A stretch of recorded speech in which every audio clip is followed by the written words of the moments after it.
Ballard, career coach in the Office of Personal and Career Development. Today I'm interviewing Abby Trombley. She's a first-year Wake student and published her first book this past fall called Mind the Gap. Abby, would you mind sharing a little bit about yourself? Hi, my name is Abby Trombley. I'm a freshman at Wake. I'm from Shelburne, Vermont, and planning on majoring in political science and international affairs with a Middle Eastern Studies minor. My first thing I did in my gap year was I moved to DC on my own and at 17 and worked at a political polling firm. So this was a huge step. And I mean, in my internship, I learned so much about political polling, but also just how to work in an office environment. And then I was living on my own, so just figuring all of that out. This was just like raw skills that people don't normally get till they get to college.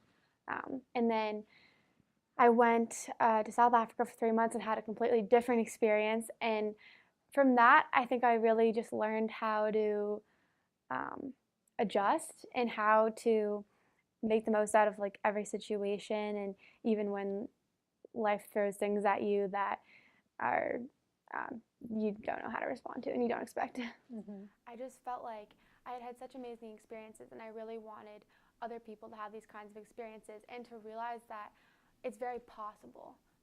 It's much more possible than people think it is. And when I, also in the beginning of my gap year, when I was trying to plan it and learn more about it, there's this whole void of information out there about gap years. There's really nothing written for students about what their options are. So a lot of people don't even know that they have this option. So I decided to sort of fill that void and let people know that they have this option and they can do it and they should do it.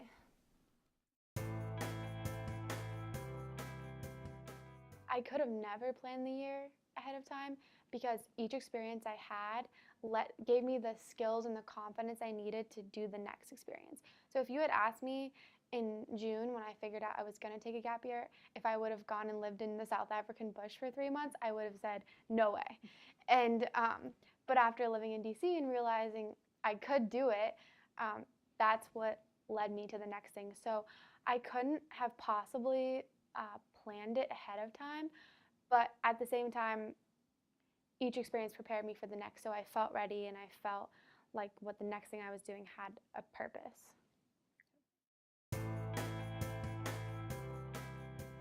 I feel like, you know, for most people going to college, it's their first time leaving home and having these experiences, and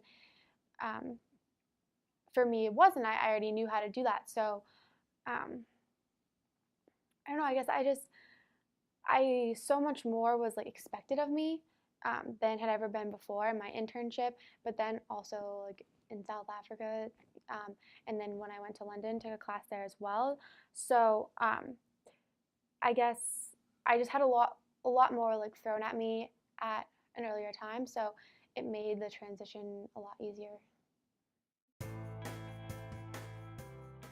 Or again in your life, are you going to have this opportunity where you can do whatever you want, where you can drop what you're doing and just pursue something that you want to pursue?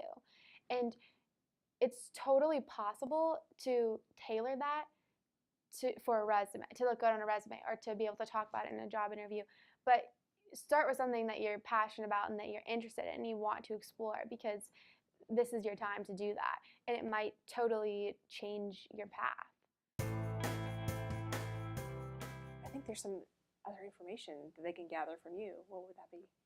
Sure. So first of all, the book is available on Amazon. It's called Mind the Gap, A Guide to Gap Years from Someone Who Survived One. Okay. And I also have a website, which is www.mindthegap.guide.